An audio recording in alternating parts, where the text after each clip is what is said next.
Sunil Subramaniam. Sunil bhai, good morning. Thank you for joining us. Good morning. Early morning, suited booted, kya baat hai? And green tie. Unlike your red. He's with the markets. I'm neutralizing everything. Never be optimistic, but never lose sight of risk in a market. So we are just blending like together. Kunal is grey. No view, right? Both sides. Grey is both sides. And Nuresh never laughs. I don't know why. Right, Nuresh? We'll make you laugh today. Little later, I guess, maybe. So, Sunil, can you just dissect this news for us? The fact that the threshold limit for FPI disclosure has gone from 25,000 to 50,000. How important is that? And will that really open a large window?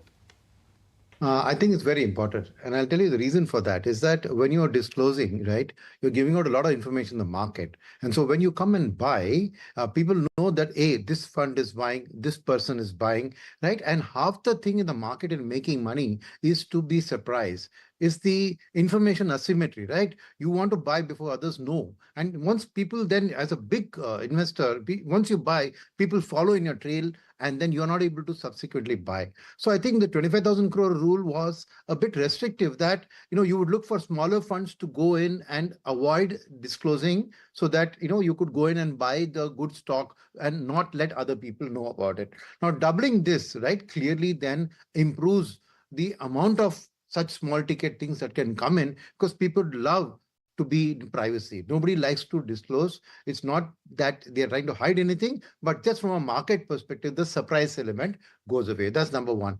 Second is, SEBI talked about ease of doing business. You look at it from SEBI's own perspective, right? They have to verify all these disclosures and all of that. Now they're straight away probably looking from a paperwork. They haven't disclosed that, but from a paperwork perspective, right, at the bottom of the pyramid, right, you have lots of companies at that threshold. So probably SEBI's own ease of doing business is for SEBI itself, that the amount of paperwork they have to do in monitoring people who have disclosed and taking care of them is there. So I think both these factors indicate that it's a very open SEBI now who's willing to engage and make things better for foreign investors to come in. So I think overall it's a signal in the right direction. And I do think that it will have significant effect in terms of lots of smaller player FPIs coming in and investing. So I think it's opens the door for a diversification of the flows and less dependence on a few big ticket sovereign wealth funds and all to come in. But at a time when FIs are selling, I mean, who cares? I mean, we don't want to be in India, right? So these this is the daily show, right? Yes. What the FIs are selling? Yes. We've now had quite a reasonable bit of FIs buying. No, so in general, I'm saying that it's not that FIs have not been coming because of this restriction. I mean, my limited point is that will this is a good to have window, but it is not going to have incremental impact right away. That's my limited point. No, that doesn't matter, no, Nico. The point is that when somebody is looking at India and he says, oh, this is a disclosure market, then he puts it on the back burner. Now he says, no, up to 45,000 crores, 50 being the limit, 45 I can dividend India. It comes into his radar.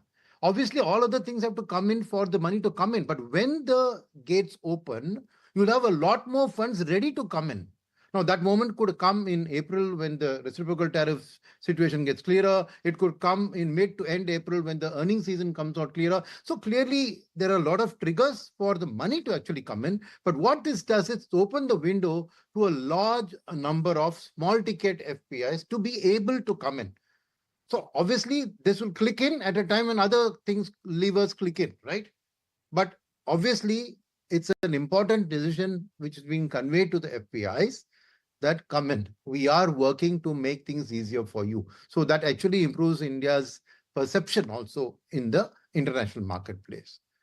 So it's an enabler, right? It's not necessary that it's immediately going to reflect, like you said, but it's an enabler which could, when things go right, maybe result in a avalanche of money coming in instead of maybe a trickle. That kind of a difference.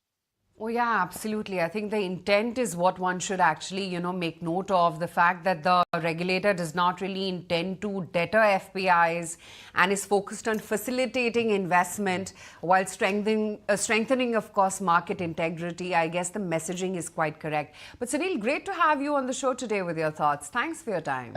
Thanks a lot. If you like this video, then like, share and subscribe to ET Now.